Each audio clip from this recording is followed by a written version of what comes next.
Dzień dobry. Na początek, nim zaczniemy, ogłoszenia formalne. Osoby oglądające Ladies and gentlemen, before we begin, some technical information. Those of you who have joined us on Zoom can choose any language channel you want. So you can choose Polish, English, or off. On the website of the European Commission in Poland, EURACTIV Poland, the Akceptacja Society and the Fabryka Równości, you can hear us in Polish and in the European side in English. Ladies and gentlemen, welcome this Monday, the 17th of May.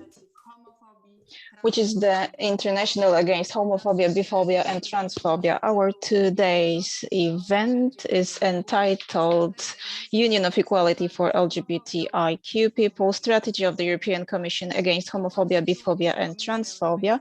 And the European Commission is the organizer of this event. My name is Karolina Zbytniewska and I am the editor-in-chief of EURACTIV Poland. And it is a great honor to host this webinar for you today. Today we have great and well-known panelists with us. They are fighting for the change of LGBTIQ situation in Europe, in their countries, in their cities, and in their local communities. It is thanks to them that we have the chance for a better future. It is my honor to present Helena Dalli, the European Union Commissioner for Equality, Peter HUMMELGAARD THOMSEN, the Danish Minister of Employment and Quality and Equality, who will join us soon, Professor Adam Bodnar, the Polish Commissioner for Human Rights, Anna Maria Żukowska, the Vice Chair of the Parliamentary Group for LGBT plus Equality, Ida Mickiewicz-Florczak, who is the president of the Equality Factory, the organizers of the Lublin Pride Parade, and the last but not least, Mr. Andrzej Stambulski, the chairman of the Szprotava City Council, a city that adopted a declaration on solidarity with LGBT plus people. Before I move on to the discussion of our panelists, I would like to provide a short introduction. LGBTIQ situation in Poland is the worst in the whole European Union. It is the second year in a row that we are at the end of the list published of the 17th of May, that is the International Day Against Homophobia, Biphobia and Transphobia Rainbow Europe Index of the ILGA Europe organization. The ILGA says that in Poland, we do not have any space in the civil society for LGBTIQ people, which is visible through police attacks in public events against this community instead of providing security for them. Attention was also drawn to the restriction of freedom of speech, which is a consequence of adopting of some of self-government's of resolutions against LGBTIQ people. Last year, we had European Union FRA agency report published, which shows that 43% of LGBTIQ community people feel discriminated due to their sexual orientation.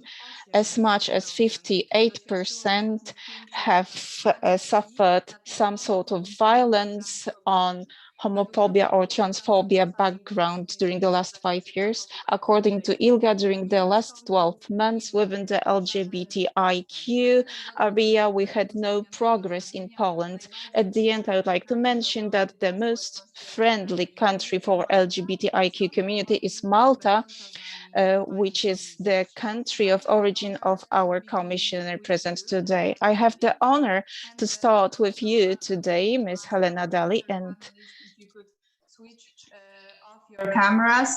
I have an honor to speaking with you personally. So now with Helena Dalli, EU Commissioner for Equality. Welcome, Mrs. Commissioner. Let me start with asking you how the situation of LGBTIQ people is being addressed and how COVID-19 has influenced it. Good morning, and I want to start by thanking everyone involved in the organization of this event today. So thank you for this again. For me, the International Day Against Homophobia, Biphobia, Transphobia, and Interphobia is a day of reflection and a call for action.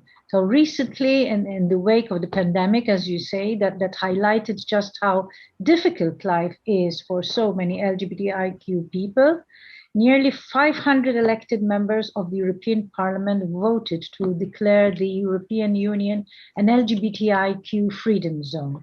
So while symbolic, the message is very clear. The EU stands for LGBTIQ freedom without exceptions. So that being said, everyone who joined this conference is aware of the practical obstacles in the way of making this a reality, just as we have all pledged our commitment to break them down. So the Commission's LGBTIQ Equality Strategy is our own approach to bring about equality in the areas where the EU has competence.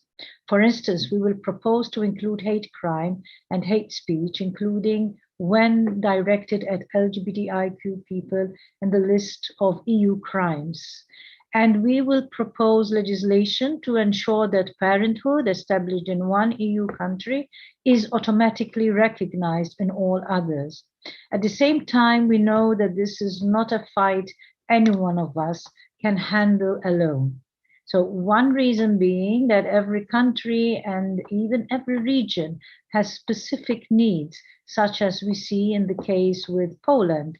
I am happy that the chairperson, ANDRZEJ STAMBULSKI of the Spatrowa City Council is with us today, and his city adopted a declaration of solidarity with LGBTIQ people. So I thank you for that. But at the same time, 100 other local governments in Poland declared themselves free from so-called LGBT ideology, an anathema. Being LGBTIQ is not an ideology, it is an identity. This message clearly needs to be reinforced in some regions in the EU. So the situation in the regions in Poland also shows why every country in the European Union needs a national LGBTIQ equality strategy. The Commission can help with this too. For instance, today we are hosting representatives from member states to support national approaches and share best practices.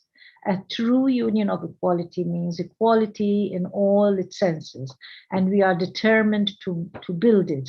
Gender equality, racial and ethnic origin equality, age equality, and of course, LGBTIQ equality.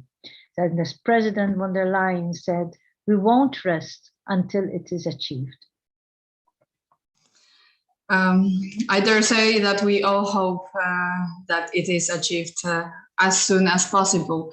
Mrs. Commissioner, you said that your mission as the Commissioner for Equality is to ensure a union where discriminatory practices are reversed and diversity is actively embraced and celebrated. How exactly, concretely do you do that? What is the EU doing for LGBTIQ persons, specifically internally?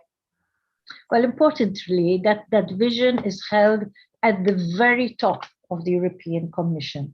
So President von der Leyen worked hard to ensure that the Commission is gender balanced and appointed me as the first ever European Commissioner entirely dedicated to equality. So this is a very clear message of what this European Commission's priorities are. Last year, we adopted the first ever LGBTIQ equality strategy with a range of actions for the coming 5 years. And as I said, this year we will propose the addition of hate crime and hate speech to the list of Euro crimes. We also continue to closely monitor the situation in the member states to make sure that the principle of non-discrimination is fully respected when implementing EU law and EU-funded projects. And we will continue to fund projects that promote LGBTIQ rights and equality. For instance, the RISE project has been helping to improve social acceptance and awareness of LGBTIQ families in Poland, as well as in Lithuania, and Latvia, Romania, Bulgaria, and Slovakia. In parallel, the Open Doors project is promoting inclusive and competent healthcare for LGBTIQ people in Poland, as well as in Bulgaria, in Italy, and in Spain. And the new funding program for citizens' equality, rights and values is the biggest in the EU's history, with 1.55 billion over the next 7 years. So this is also a specific pot of money specifically to support activities to preventing violence against groups at risk, including, of course, LGBTIQ people. And I want to say here that if there are any questions about how to access funds, the DGs will be happy to address these afterwards. At the same time, we will continue publicly advocating for LGBTIQ rights as an institution. Just last night, our Berlaymont headquarters here were lit up with the colors of the rainbow, and I am launching the new rainbow logo of the European Commission that affirms how much we care about the equality and inclusion of LGBTIQ persons in Europe. I know that these things are symbolic, but symbols matter. They tell the world who we are and what we stand for. So the declaration by the European Parliament that the EU is an LGBTIQ free zone is also symbolic. But again, it is a powerful symbol on which we need to build the new reality that we all want to see. This will happen with the implementation of the LGBTIQ strategy and its actions, from promoting inclusion and diversity in the workplace and enforcing legal protection against discrimination, to improving reporting on anti-LGBTIQ hate crime, to ensuring rights for LGBTIQ people in cross-border situations, and improving the recognition of trans and non-binary, intersex and queer people. I repeat that we need to see all member states adopt LGBTIQ equality strategies and push for equality domestically and internationally. Thank you very much, Mrs. Commissioner. Indeed, symbols matter a lot. So now let me turn to the Polish Ombudsman, Adam Bodnar. I would like to ask you, Mrs. Commissioner, if you could to switch off your video. Panie profesorze, panie rzeczniku, jak Mr. Professor, Mr. Polish Commissioner for Human Rights, how do you evaluate the strategy shortly presented by Ms. Helena Dalli and the activities of European Union Commission and their real impact on the LGBTIQ people? What the European Commission should do more, even though they are involved in symbols? First of all, I would like to welcome all of you here and thank you for invitation in this very important debate organized in this special for LGBTIQ plus community day. I would like to start with the issue Ms. Commissioner ended. I agree that this type of actions which emphasize the presence of rights of LGBTIQ plus people are very fundamental for the discussion concerning this topic. Here, I'd like to remind you of one element of the Polish public debate. It took place a year ago, or more than a year ago. Georgette Mosbacher, the ambassador of the USA, signed the same letter that today has been signed by 48 countries worldwide. It concerns rights of LGBTIQ plus people in Poland. After the symbolic signature of the USA ambassador,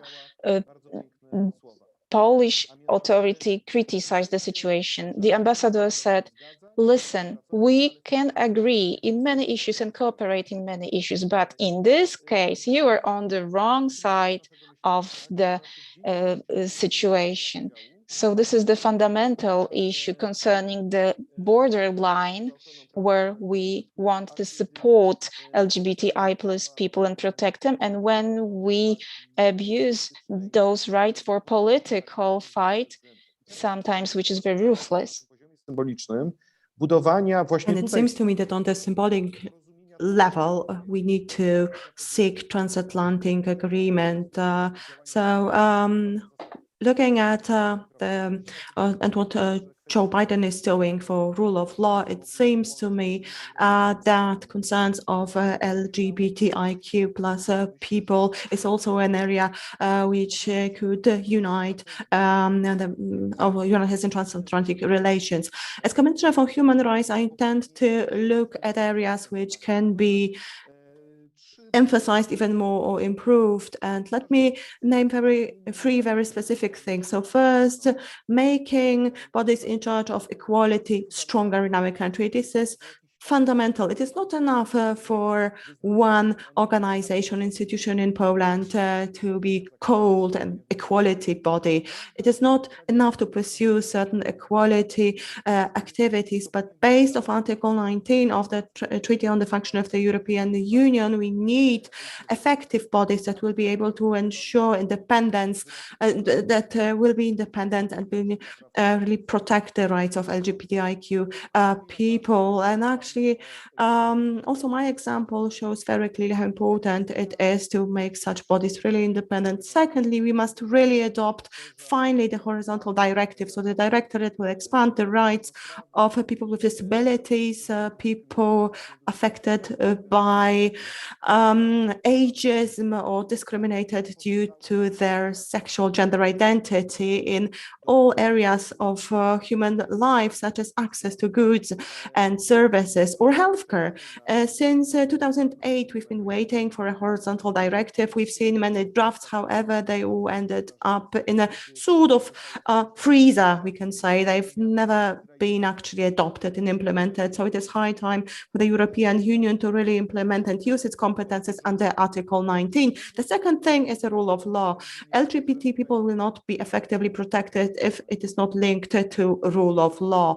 And not saying that in general terms, but let's have a look at hate crimes and hate speech. Without actual rule of law and without the guarantee of independent courts, such cases will not be effectively adjudicated in some member states. The Commission mentioned the LGBT ideology resolutions in Poland. Actually, these cases, these decisions have been challenged, and we are waiting for the decision of the Polish Supreme Administrative Court.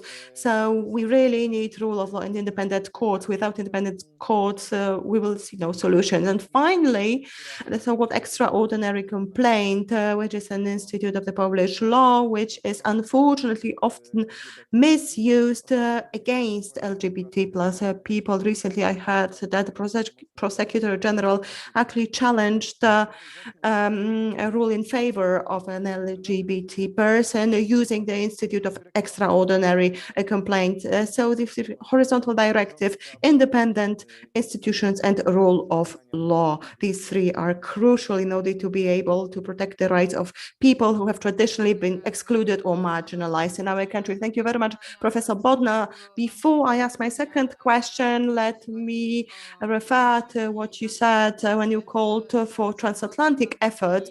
The North Atlantic Alliance and NATO on the 19th of March organized for the first time in its history an international conference to support LGBTIQ people. And Jens Stoltenberg, Secretary General of the NATO, mentioned that NATO is a pioneer in terms of, among others, single-sex marriages, because the alliance extended privileges for such marriages as soon as in July 2002. But moving on to my second question, Professor BODNAR, from your perspective, what would you say in the last 5 or 6 years? How has the situation of the LGBTIQ people changed in Poland, and can it change for the better? So in my view, their situation has deteriorated. First, because we've seen no new legislative developments, no single legal provision has been adopted that would improve their situation. Actually, the Strasbourg Tribunal will have to decide on certain legislation that prevents single-sex marriages from being accepted and recognized in Poland. We've seen no legislation against hate speech. Article 138 of the has been cancelled. This was an article that was used to prevent preventing access of LGBT people for certain goods and services. Also, equality marches, something prohibited, and also before elections, presidential elections or parliamentary elections, these people are used for campaign reasons. Let me just give one example. Before the presidential election, President Duda used anti-LGBT rhetorics. In many cases, courts proved that they can really guard constitutional rights of people, and in many cases they proved that they will defend the rights of these people under international law and EU law. And it seems to me that this pressure that's being made against LGBT plus people in Poland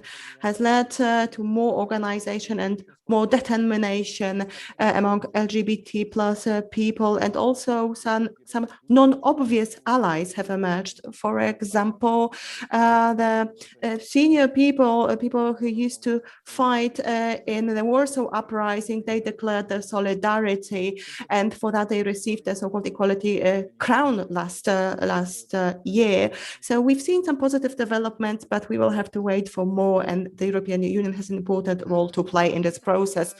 Yes, the European Commission has presented its strategy. The Parliament adopts a resolution. There is a link between EU funds and rule of law. But at the same time, in mind, the Police Training Center in LGBT publishes a handbook, a manual, in which LGBT plus people are presented among pathologies. And the Conference of Polish Catholic Bishops have proposed therapy to people who want to abandon an LGBT plus orientation and come back to that so-called healthy sexuality, as they called it. So how should we respond? And could you respond and comment on that? Of course, it is difficult to explain because such handbooks or manuals or any positions adopted by different institutions, I see them as an aberration in the Polish social life. The only thing you can do is to condemn, to request them to review and revise their way of thinking and respect international law and our obligations under international law. We can also try to seek support of international allies.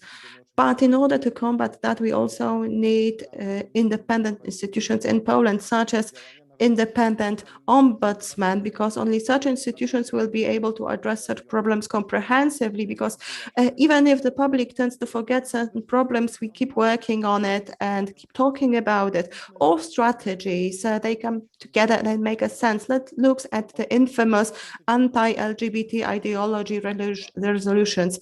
So since December, 2 years ago, no new resolutions have been adopted. A new instrument was introduced. They are now called the Charter of Family Rights, but they address maybe into the same area, but they are weaker. They don't attack LGBT plus people directly anymore. I'm very happy to have the mayor of Szprotawa with us because he's an example of a municipality that adopted a resolution in solidarity with LGBT plus people. Also, several municipalities that used to have anti-LGBT ideology resolutions abandoned them.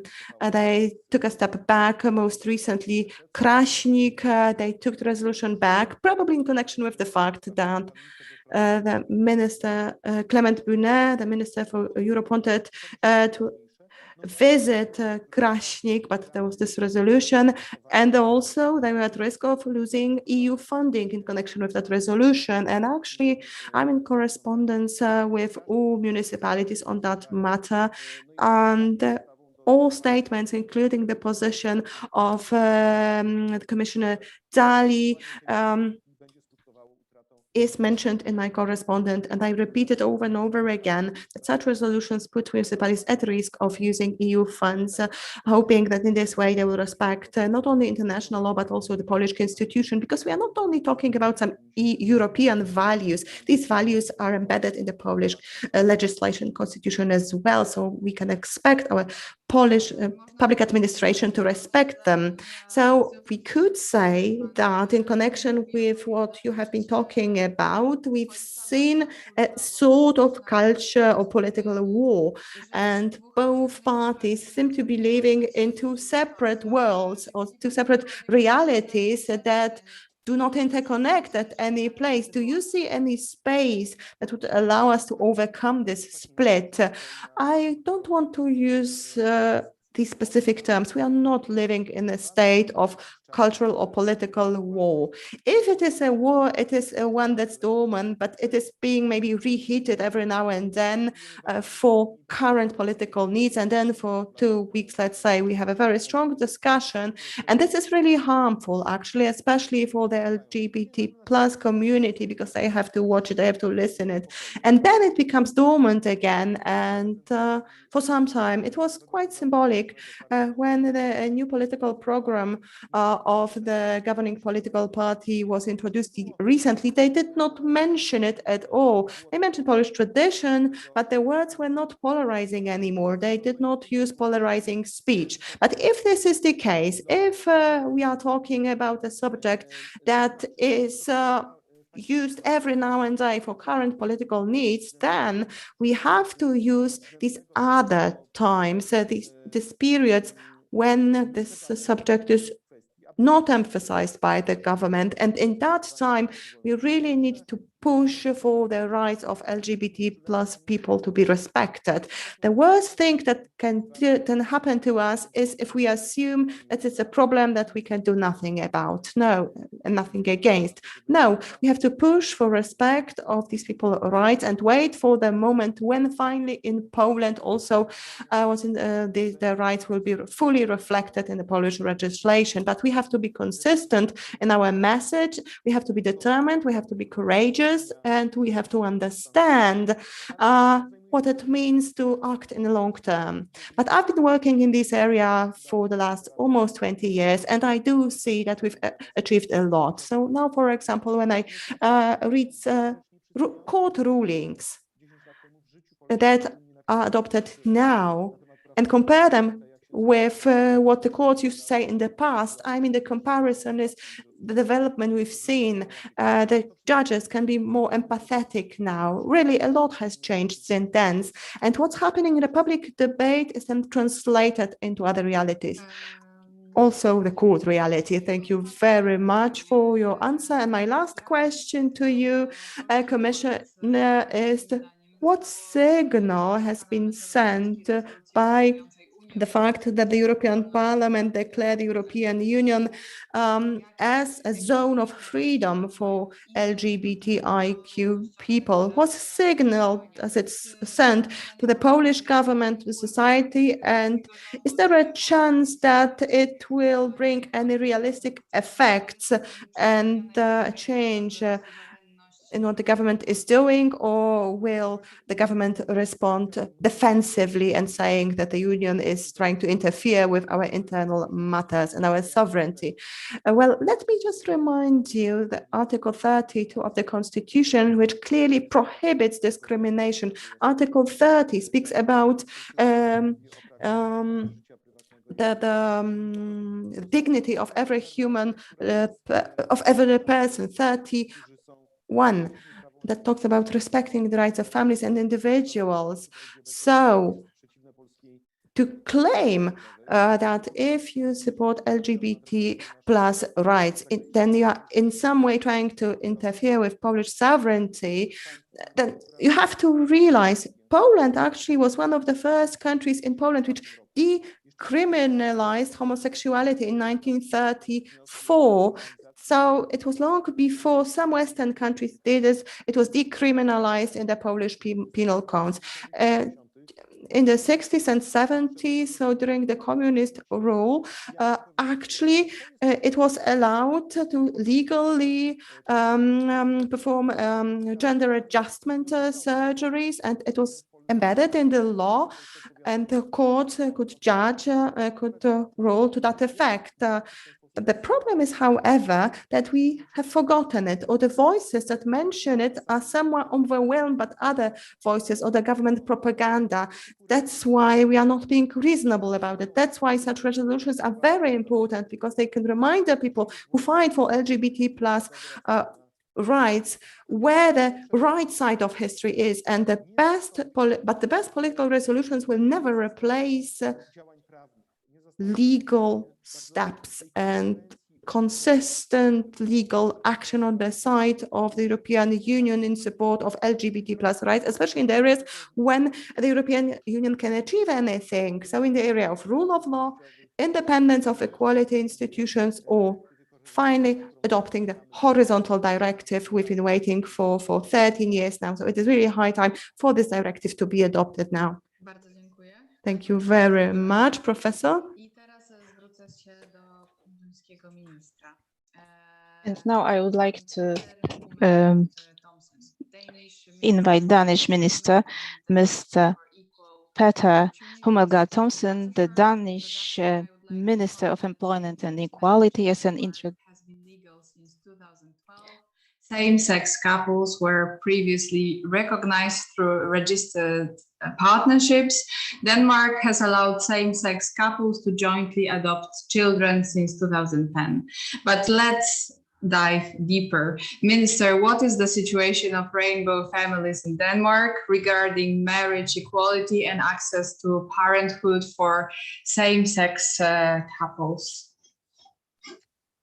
Thank you so much for the question. And before I get to my answer, I want to begin by thanking the European Commission, the Global Political Network Foundation, and EURACTIV Poland for putting together this webinar on such an absolute important topic. And thank you also, Commissioner Dalli, for sharing with us your vision for LGBTIQ equality in the European Union. Also, a warm thank you to all speakers and listeners here today who work to promote the protection of human rights and of all citizens within the European Union. I also want to take this chance to reiterate the words of President von der Leyen in saying that being yourself is not your ideology, it's your identity. And in line with the President's words, I take this opportunity to stress that ensuring the freedom to be who you are and love whom you choose is a core European value and a human right. And to answer the question, I want to share with you the Danish experiences with marriage equality and access to family life for same-sex couples, which today contributes to the position of gay and lesbian persons as appreciated and respected members of society. In Denmark, civil unions between same-sex couples have been legal since 1989. In fact, Denmark was the first country in the world to grant same-sex couples the right. And since 2012, same-sex couples have had the right to marriage, also in the church, on equal footing with different sex couples. And since 2010, same-sex couples have had equal rights to adoption. And since 2013, lesbian couples have had the right to become mother and co-mother from the moment their child is born. And last year, we proposed an amendment to the rules, which will make it even easier for lesbian couples to get pregnant, recognizing also at-home insemination as grounds for co-motherhood. And I consider myself a family man. The opportunity to share life with a partner of your own choosing and to know that your love is accepted and recognized is, to me, an integral part of the human experience. Likewise, being a parent with all the responsibilities, moments of joy, moments of doubt, sleepless nights, and early mornings is to me one of life's greatest gifts. And my wife and I had our second child on the first day of this year, and I'm looking forward to spending more time with my daughter when I later this year take my share of the parental leave, in addition to the leave I took when she was still a newborn. And I wish for all citizens in the European Union to have the opportunity to build a family regardless of sexual orientation or gender identity. And no two families are the same, but all families are real families. And that is why I'm proud that Denmark has been on the forefront of marriage equality, and that same-sex couples in Denmark have equal rights to building a family life as they want, and just as I have with my family. The right to family life is enshrined in both the UN Universal Declaration of Human Rights and the European Convention of Human Rights. And we must remember that LGBTIQ rights are a matter of human rights and a matter of equality under the law. Marriage equality and rights to building a family underscore that, in the eyes of the state, all citizens are respected community members whose rights and obligations are equal to those of others. And in Denmark, we are proud to consider LGBTIQ citizens appreciated members of the Danish society, and we're proud to consider all LGBTIQ citizens in the EU as appreciated members of the European family. So today, on the International Day Against Homo and Transphobia, we recall that there is still work to be done in all EU member states. Family values and inclusion of LGBTIQ persons are not mutually exclusive, but rather two sides of the same coin. Because in a family, you care for one another, you respect one another, and you work together to bridge your differences to the mutual benefit of each family member. And so we must continue to do our best in striving for understanding, kindness, and equality under the law to also protect our European LGBTIQ family members. LGBTIQ rights are human rights. So thank you so much again for your time, and very warm thank you for your very appreciated work. Thank you, Minister. I would like now to ask you, taking the advancement of human rights in Denmark, do you think that it is possible for other member states to get to where Denmark is in terms of family rights, rainbow family rights included, and what it to take other countries like also Poland to be there where you are? Thank you for that follow-up. Well, I mean, in Denmark, we have seen how progressive legislation over time has changed public opinion and has encouraged understanding, acceptance, and also inclusion. Some steps might seem small and insignificant at the moment, but over time, they have paved the way for bigger societal changes for the absolute better. In 1989, it was unthinkable to legalize same-sex marriage. So instead, Denmark adopted the option for same-sex couples to enter into registered partnerships. It was not quite marriage, but almost, and it was a step into the right direction. 23 years later, in 2012, full marriage equality was adopted. I firmly believe that it is the obligation of the government and parliamentarians to take the first steps to bridge population diversity and differences. However, what we must not do is to go back. Small steps in the wrong direction against freedom, against equality, also pave the way for societal changes for the worse. Thank you. And finally, from me, although I know that there is already a Q&A question to you, but before asking it, I would like to ask for your answer on the question: what is your opinion on the Commission's LGBTQI strategy, and what challenges do you see for its implementation? Thank you for that. Denmark warmly welcomes the Commission's LGBTIQ strategy and applauds the Commission in addressing the discrimination against LGBTIQ persons that still occurs globally and within, unfortunately, the European Union.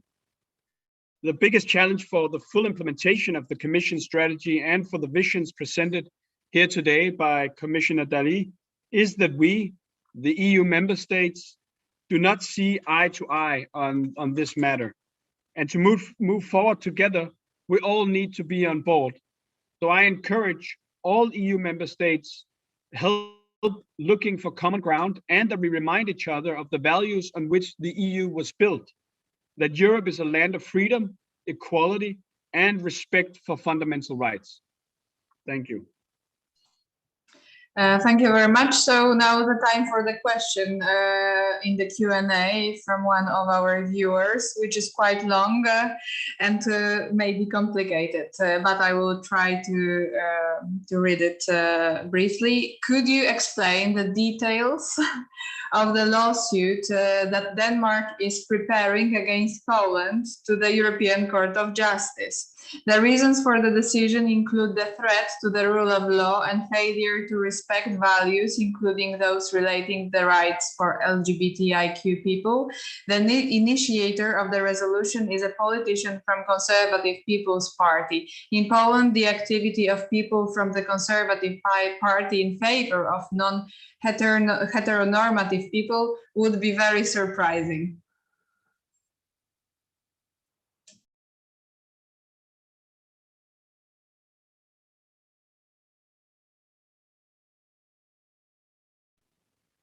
Well, thank you for that question, long question. Just briefly, as I have underscored in my remarks here today, we really see this moment right now within the European family as a time that we need to stand up for fundamental values. And we also firmly believe that the European Union is a community that has been based on a respect on fundamental values and human rights. So those are also values that we're willing to fight for. I cannot go into detail on the prospects of a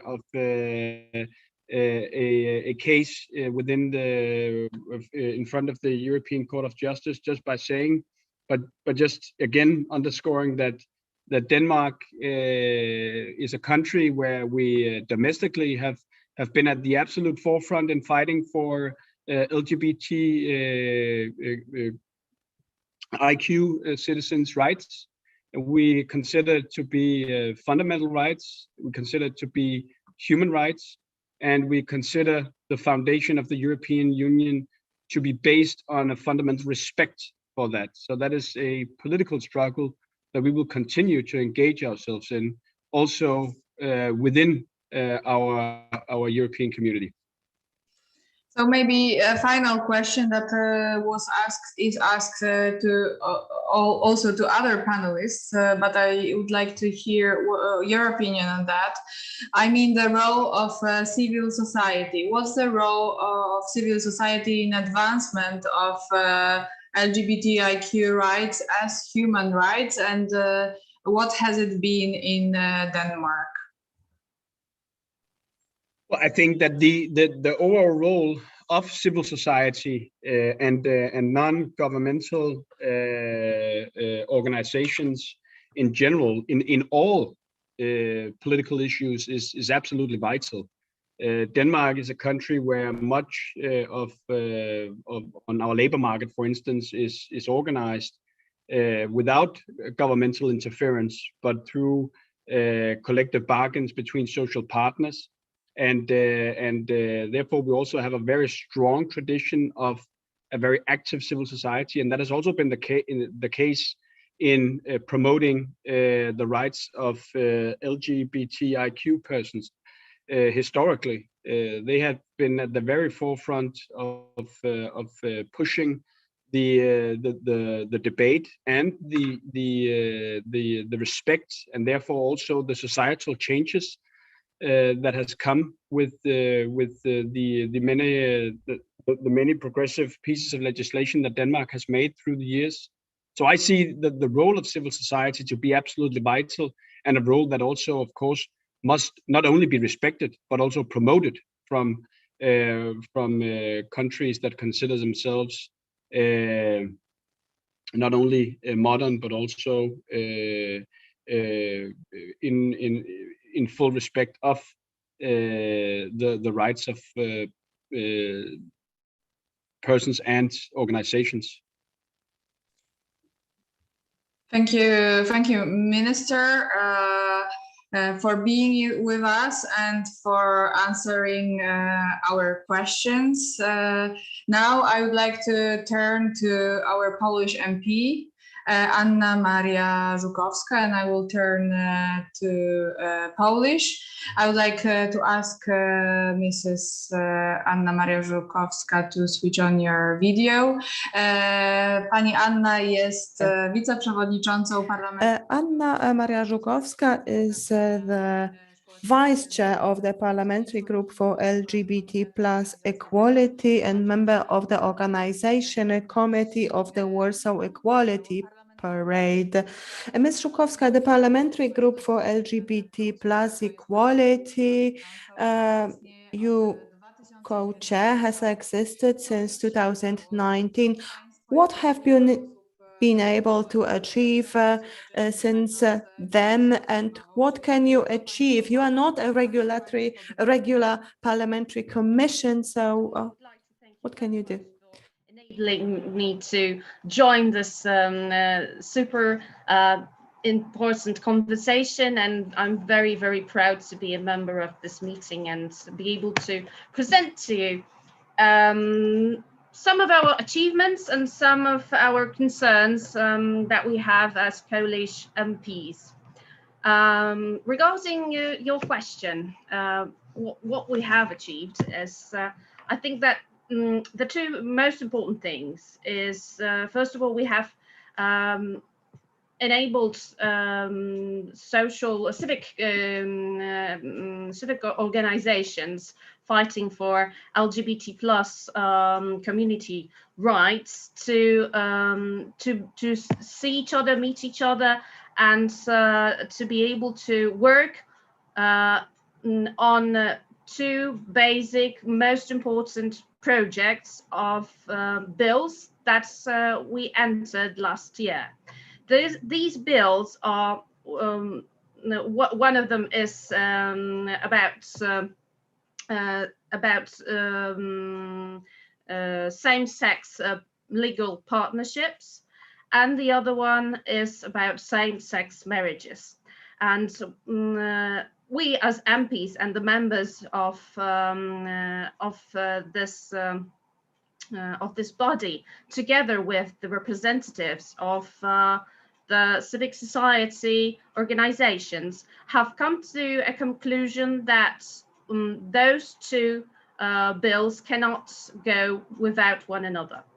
Therefore, a year ago, we entered those bills to the Polish Parliament, and we do not see any way of proceeding them without one another. Like I said, I think that this is a very crucial statement, that we do not agree only to the same-sex marriages, or on the other hand, we do not see that there might be only legal partnerships for same-sex couples. We see that both of those things are as much important. The other thing that we're working on is an introduction to the Polish legal system, to the Polish penal code. Another option of treating hate speech. We want to broaden those categories that for now cover only issues such as sex or age, or race or ethnicity. We want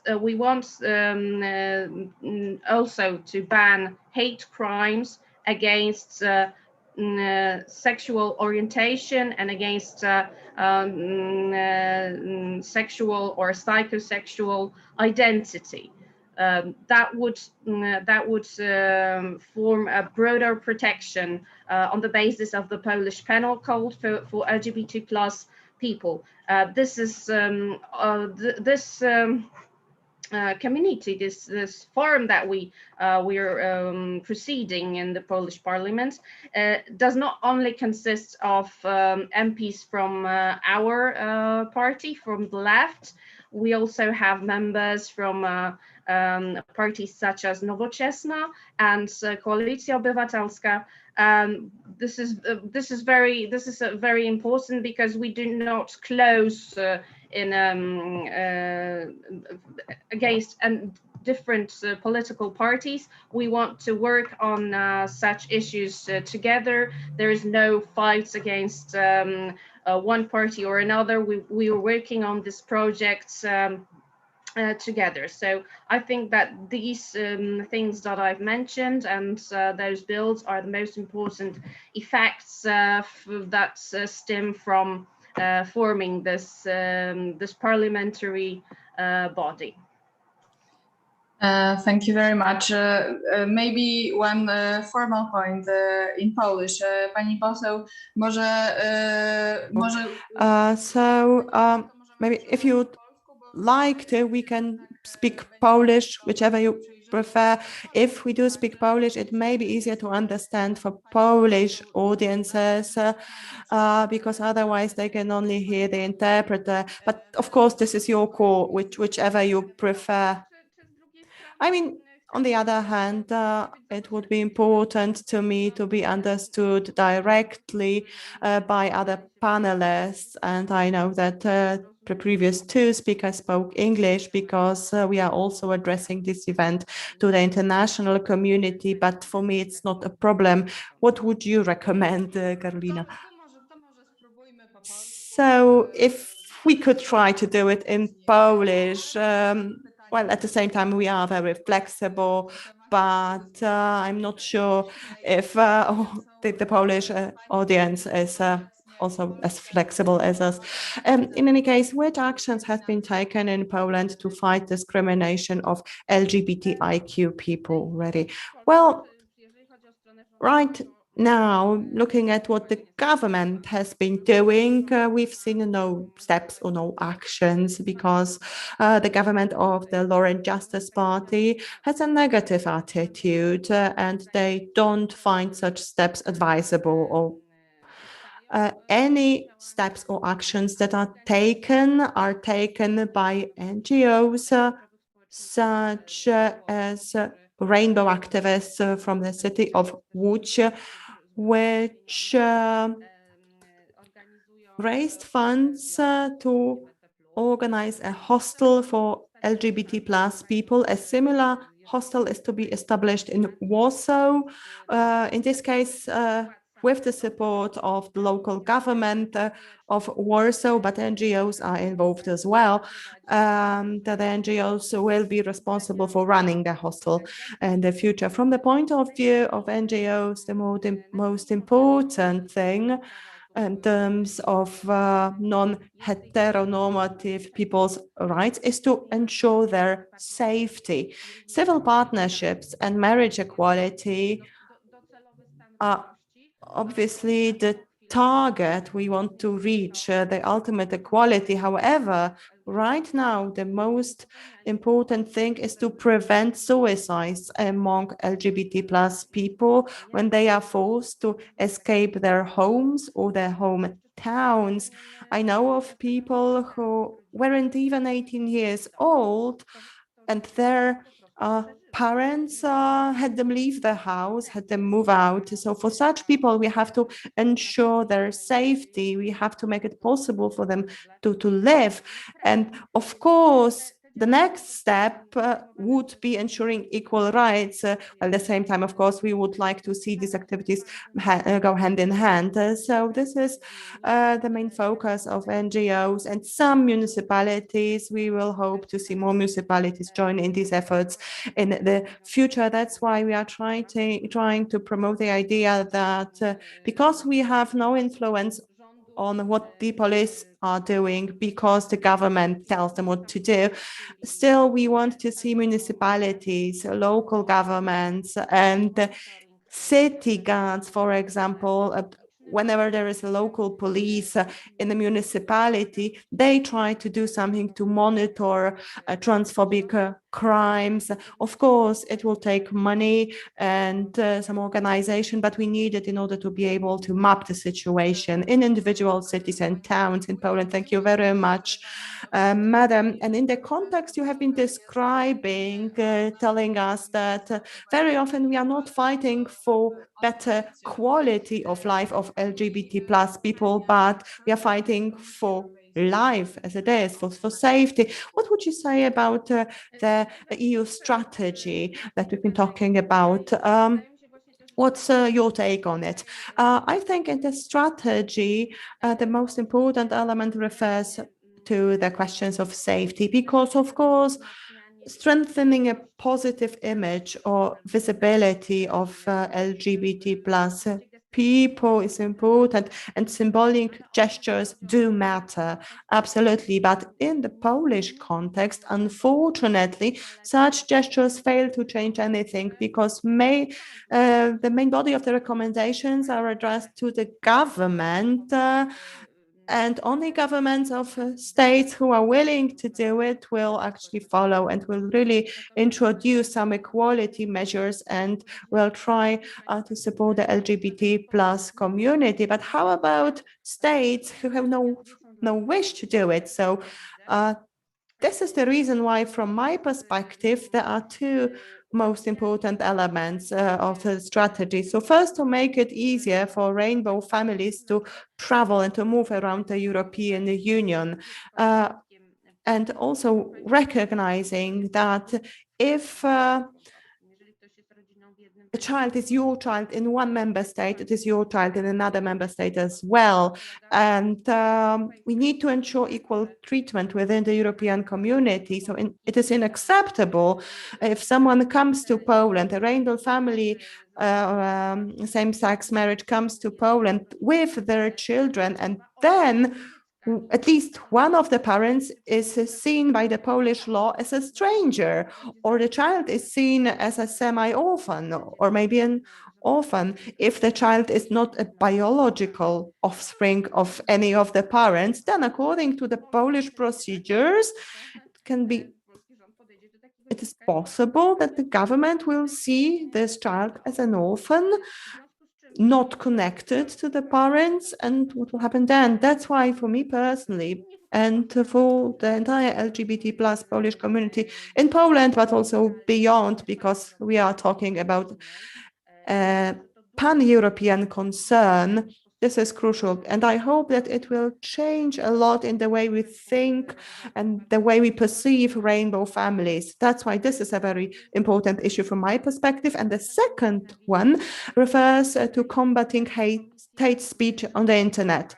The European Commission is still considering and hasn't decided yet about the final definition of hate speech. We will probably need some perfecting of that definition, but it is very clear that such combat can only be effective on European scale, because even if single member states would try to fight against anti-LGBT plus people hate speech on the internet. I'm not going to give a name of specific website, but you probably know what I'm talking about. Single member states will not be able to achieve a lot in such a fight. That's why the European Commission has a very important role to play. They have to really challenge what digital giants, what these giant companies are doing, and force them to delete such posts or do something about censor such posts, and the European Commission should be able to punish them for failure to respond to hate speech. I'm still waiting for the details, but it's a good beginning. We are still in a pandemic. Hopefully it is going to end soon, but it is possible that after the summer holidays, there will be another wave. So young people will have to learn online again.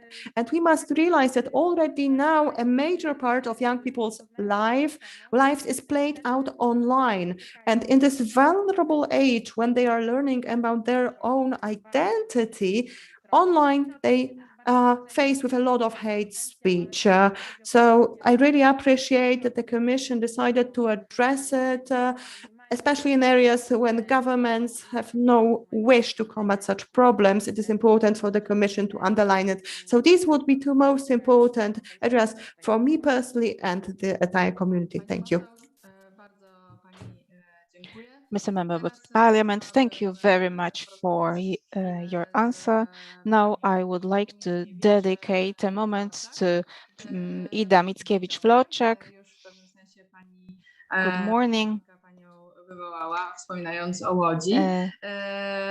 The Miss Vice Chair of the Parliamentary Group has mentioned you. You are the president of the Equality Factory and the organizer of the Łódź Pride Parade. In Łódź, we have only a march. Parade is for Warsaw, March of Equality. Ms. Ida, do you think that the Polish society awareness concerning the necessity of equal rights for LGBTIQ people, is it increasing or not? I think it depends who we are listening to. Social awareness is increasing, in fact, because we are more and more attacked and persecuted, and it is impossible not to notice that LGBTIQ community suffers attacks from every corner. There are more and more questions concerning what we are fighting for, why we are fighting with the system, which is considered quite good, and what is going on. We, as organization from the Łódź city, we are doing our best to educate people to increase the awareness and social awareness concerning the LGBTIQ, so that we do not who discriminate this community. Now I would like to ask you for a broader context. Could you inform our listeners from Poland and from abroad about how it looks like? What is the situation and the areas where LGBTIQ people suffer discrimination in Poland? I think this is the subject which has not been thought over by many people, because if we are a heterosexual couple and we are walking with our partner hand in hand, we do not think that we expose our feelings, and the LGBTIQ couples cannot do it because they suffer violent attacks and abuse at such a moment. So these are the things we cannot, LGBTIQ people cannot expose emotions. Every man who cries is called a gay, or with other derogatory words. Every woman who shows her physical force is often called the bad lesbian, because women should not be strong, even though we can suffer and go through much more than people think. We have discrimination fields of various types in Poland. We have only the labor code in Poland where LGBTIQ people are protected. It is a paradox in Poland. The constitution in Poland is read and interpreted by every person according to his or her opinions. And above the constitution, we should and always should have respect for other people.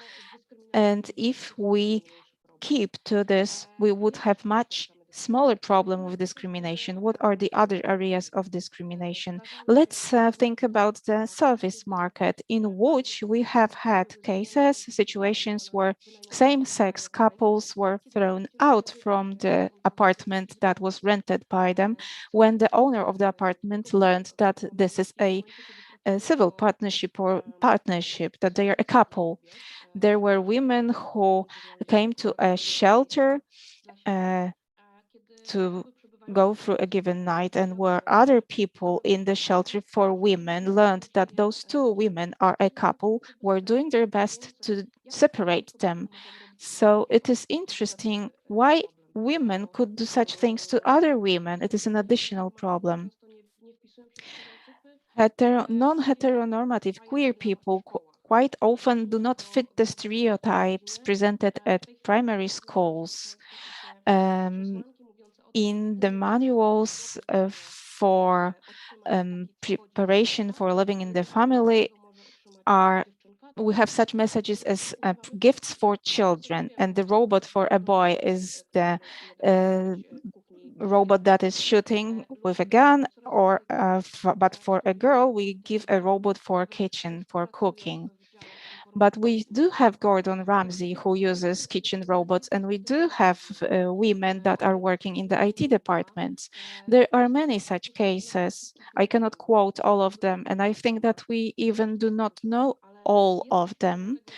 But I am aware that there is a broad area of discrimination which has not been addressed. Before I give the floor to Mr. Andrzej Stambulski, I would like to ask you, how do you evaluate the European strategy for LGBTIQ people in the context of the discrimination areas? I am strongly for the activities of the European Union because I can see that they are going towards a very good direction. But I think that the strategy misses a detailed diagnosis of the situation in Poland, because LGBTIQ community in Poland has not been surveyed here. Nobody has done, and a large group of surveys is managed by the Law and Justice agenda. Therefore, we do not believe that they truly show the situation. The reports are costly, and they are costly not only in terms of money, but also work. And they are done by social organizations, non-governmental organizations, which often do it at their own cost, in which we, every now and then, we do the survey of needs, but we can only have in this research the people that we can have access to. We have a support group for queer people in Łódź, so that's why we know why they need some sort of support, what kind of support they need. Well, that's why we know that in Łódź we need a hostel for LGBT people, but I think that in which we also need hostels for many other people. If we have such a hostel in Warsaw, in central Poland, then we will not feel obliged to have it here. But what to do with people who live at the seaside or at the southern part of Poland, where they do not have access to such a hostel or support? I would like to refer to what Ms. Żukowska said and the same activities. I would like to remind everybody that in SAME we have had many good projects which were either frozen or they were dropped down by neglect, by lack of action. Sometimes it was enough to mention a given project, to vote on it, but nobody did that. So we are sad about it. We, as the Equality Factory Association, we belong to this interdisciplinary team under Anna Maria Żukowska, but we would like to have actions more for people, less for politics. As we have once mentioned and talked about, LGBTIQ people and their stigmatization has often its roots in politics. When we have coming elections where we need some sort of narration covering some topics which are not comfortable in politics. Thank you very much for this set constatation, for this set summary at the end. Now I would like to move on to Mr. Andrzej Stambulski. He is the chairman of the Szprotawa City Council in Lubuskie Voivodeship. The City Council in Szprotawa had adopted a declaration on solidarity with LGBT plus people, and we know that many self-governments of the size of Szprotawa have accepted and adopted completely different documents. How has this all happened? Ladies and gentlemen, thank you very much for this invitation and for this debate. I am very happy that I am able to meet you today. Szprotawa community is in central Poland. In western part of it, it has around 20,000 people. It is well known for its forest landscape and old churches. In January, the council in Szprotawa expressed its openness and will to cooperate with every citizen of the community, irrespective of its sexual orientation. It also declared fight against homophobia, transphobia, and fight against homophobia on the labor market and in services. The Szprotawa commune obliged itself to respect diversity, diverse human rights in the labor environment, irrespective of ethnicity, age, sexual orientation, origins, religious beliefs, and sexual orientation. This declaration has been adopted as a result of the appeal of Katarzyna Oslos, Anita Kucharska-Dziewic, Tomasz Haniśko, oraz the member of the parliament, Tyszkiewicz, together with the non-governmental organization, the Institute of Freedom. That was their appeal. As the chair of the council, which had this appeal under debate, I have to say that we did not expect to have such a media response and coverage. Some members of the parliament criticized the declaration and some of them adopted it. Which media criticized it? When it comes to our citizens' reactions, which is very important for our community, so we had decisively positive feedback. When it comes to media, which commented of it, we had TVP Info on the 3rd of February referred to our declaration in the following way. I'd like to quote it because it's difficult to discuss it. Congratulations, Szprotał. Szprotał is previous German name of our city. What has happened so serious in your place that you had to debate on it? You really have had to have some horrible scenes. You had Aleksander Kwaśniewski, the honorary citizen of that city. He's the honorary citizen of all the cities. We do not want to go there. Do not harass poor gays there. If the city council decided to adopt such an act, then you must have had a very horrible situations. We would like to congratulate you, and we hope that you will not have any horrible scenes there anymore. So it is a very light treatment. It is ridiculing you. Yes, our direct goal was not to be evaluated, was not to be for or against the so-called anti-LGBT act. We just wanted to declare towards our citizens that the commune institutions will not discriminate anybody, especially due to their sexual orientation.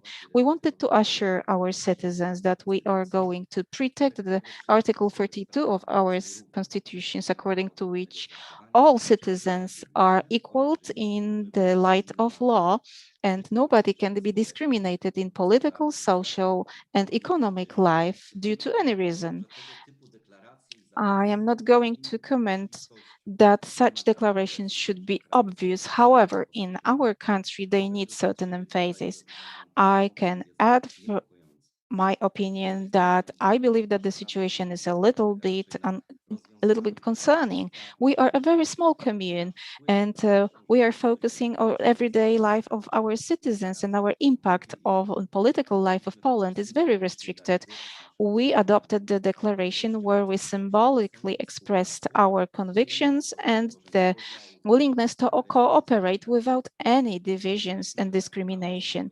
We decided that these small gestures, such as tolerance, respect, are important because if there are many such gestures, they may have some significance for our European community where everybody should be able to feel safe and secure. We believe that thanks to our approach and voting, we, members of the City Council, showed that we are tolerant to everybody, and it's not about politics, it's about our attitude to our neighbors and to our visitors. I would like to explain why we adopted the declaration and not a law. The law would be proceeded by the voivode, and that could be rejected, and declaration was accepted only by us. Yes, for example, in Szczecin, voivode rejected such a law. And as you have said, and as Ms. Helena Dalli said, symbols are very important. And the last question. So, do you expect anything from the European Union? Is there anything you would need to improve the situation of LGBT plus people in Poland and among Polish citizens? Well, I used to expect that the European Union would be the one to take energetic steps. Today, I realize we have to be the ones who do that. It must be a bottom-up development. So all it will take is our own courage and integrity. We have to remove bad emotions from our heads, and we have to focus on the positive characteristics of the Polish people. And the European Union will show us in this direction. Thank you very much for all your important words. And now I would like to come back to Commissioner Dalli. If you could come back to us and switch on your video. The EU is leading on a more affirmative space for all LGBTIQ persons within the European Union. What will the EU bring to the world through its actions in the future? Thank you for that question, and thank you for the very interesting exchange this morning. The coherence between our internal and external work is very important for us, of course. And this is what is meant when President von der Leyen refers to the Commission as a geopolitical commission. Externally, our commitment to prevent, denounce, and combat all forms of discrimination and harassment LGBTIQ people is just as strong as it is internally. So this is underlined most recently in the EU's action plan on human rights and democracy, which the European Council endorsed last November. Just as we emphasize the need to have national action plans in the EU, we also emphasize the need to have a tailor-made approach to maximize the impact of the EU support internationally. Just like in the EU, the situation of LGBTIQ people varies considerably between other countries, and legal progress is also uneven everywhere. There are 69 countries in the world where being gay is a crime. So meanwhile, there are very few countries that legally recognize the identity of trans people or protect the rights of intersex people. Only 77 countries have non-discrimination laws that protect the rights of LGBTI people in the workplace. The EU cannot make other countries adopt non-discrimination laws, of course. We can only inspire change and, importantly, lead by example. I mentioned the strategy and the importance of national action plans already.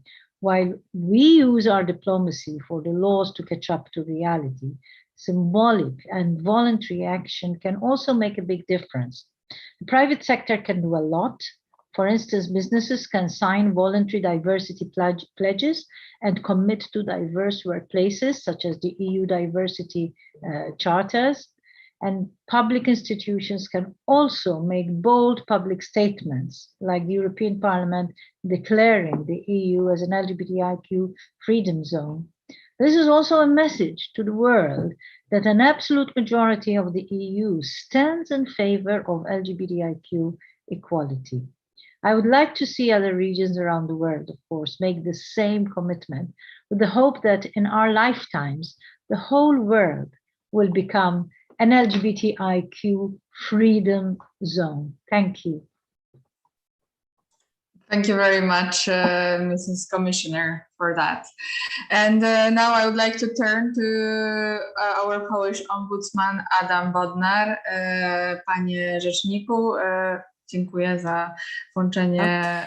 Thank you very much for turning on your camera, Professor Bodnar. I have two questions to you. First, the first question I asked the Danish minister. So what can we do as civic society, as people, to improve the situation of LGBTIQ people in Poland? And my second question, maybe let me wait with the second question until you answer the first one. Thank you very much. So I do believe that it is very important for us never to let go, to be very consistent in our actions. We must not see that this fight for LGBTIQ people as a single activity or a one-time action. We have to remain consistent and again remind people that these people of LGBT plus rights in all areas. Let me give an example. So the Supreme Administrative Court now has to decide in cases against anti-LGBT resolutions. In 4 cases, we won. In 5 cases, administrative courts decided they have no competence to decide on those matters. Now the Supreme Administrative Court will continue deciding in these cases, but I will no longer be ombudsman. So what do we have to do? We have to watch and monitor what is still happening in the court. We must send out observers, but not only us, the international community must monitor it as well. Because if we fail to do it, that perhaps the Supreme Court will finally decide, well, these resolutions were okay, they were legal, municipalities had the right to do it.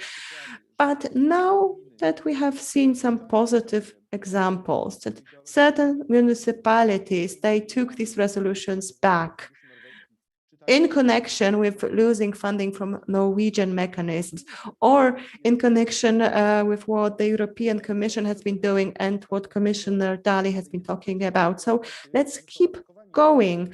Let's monitor these developments, and also let's support organizations which are being prosecuted, such as Bart Staszewski, an activist whose life is really difficult right now in connection with his activism. If Prime Minister Mateusz Morawiecki tells the public that Bart Staszewski authored some deep fakes, then this is a very clear sign that he needs support, and we know what to do, but he as an individual is suffering. So these slap cases are very important in this context. So every day, or at least every week, we see different developments that affect the advancement of LGBT plus rights. So we have to respond and react to infringements, and then we have to monitor the reactions of the government and the institutions who should protect LGBT plus rights, including political parties now in the opposition. They also have this responsibility on their shoulders. Thank you very much. We have one more question to you from the audience. Recently, you challenged that manual for the police in Legionowo, and in that manual, LGBT plus people and transgender people were presented as pathology.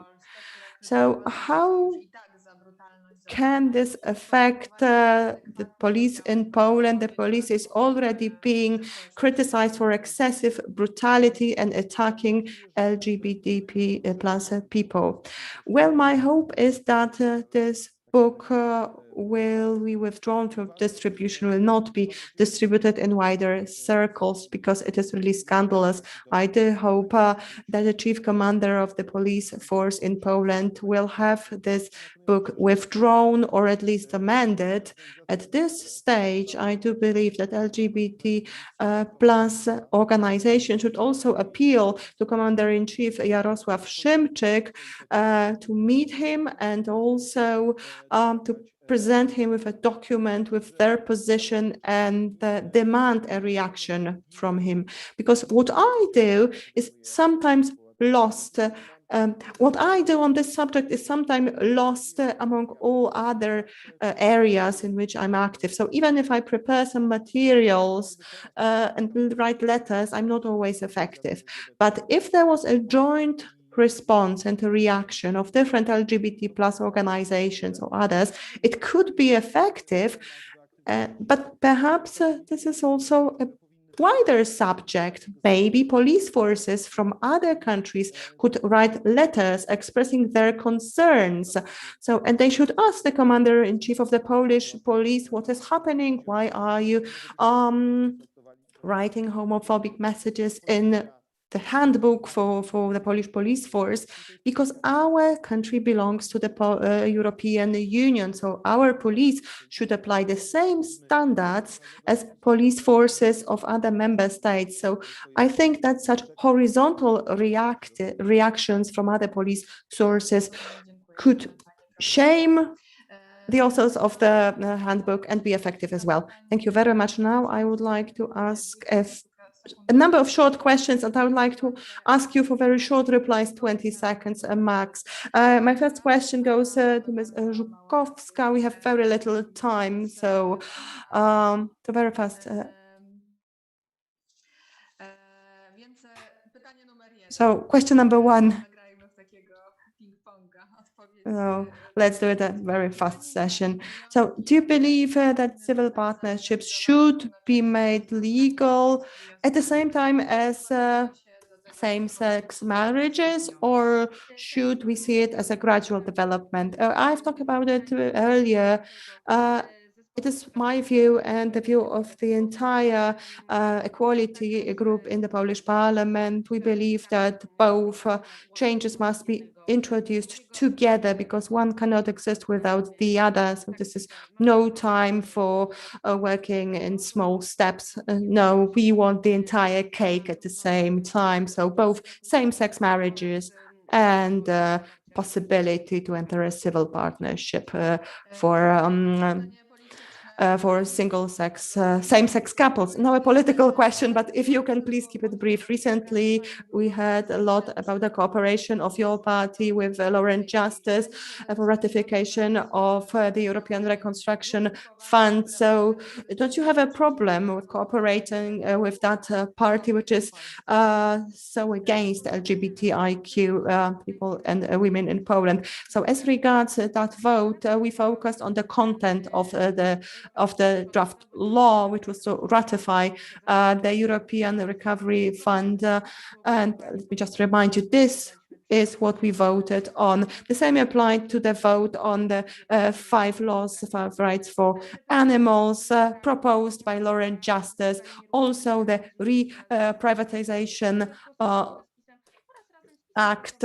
We voted positive in favor, and also as regards the law on combating domestic violence. We voted in favor, despite the fact that the draft came from Laurent Justice, because of the content of these drafts, which changes nothing in our attitude towards Laurent Justice in the field of LGBT plus concerns. What chances in the Polish Parliament do you see for the adoption of the draft laws you have proposed? I think that even among opposition parties, the Civic Coalition or the Polish People's parties, there will be people and there will be MPs who are very conservative, as we could see during the debate on the abortion discussion. Yes, it is true that in other parties we've seen a lot of resistance to adopting changes in this area because they have some irrational fears that if LGBT plus concerns are addressed,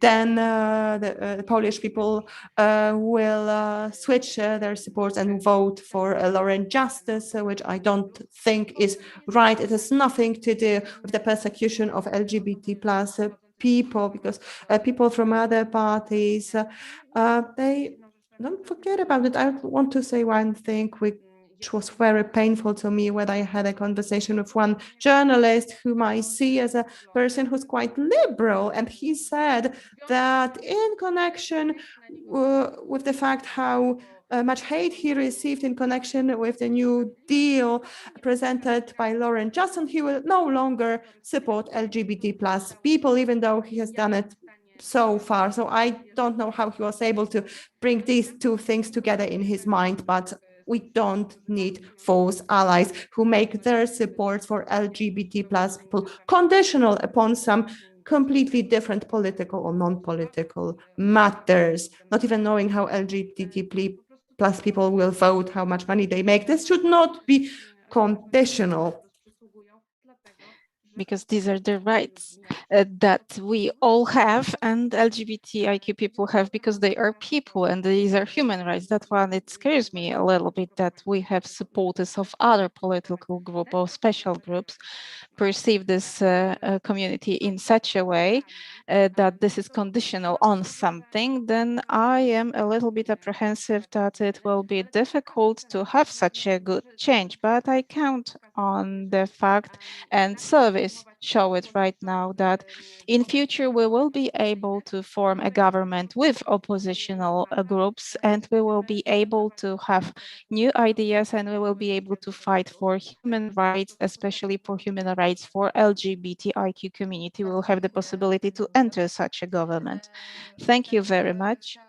Now I would like to ask Ida Mickiewicz-Florczak. You have partially answered this question already. I would like to ask why discrimination is such an effective political tool when it comes to political elections.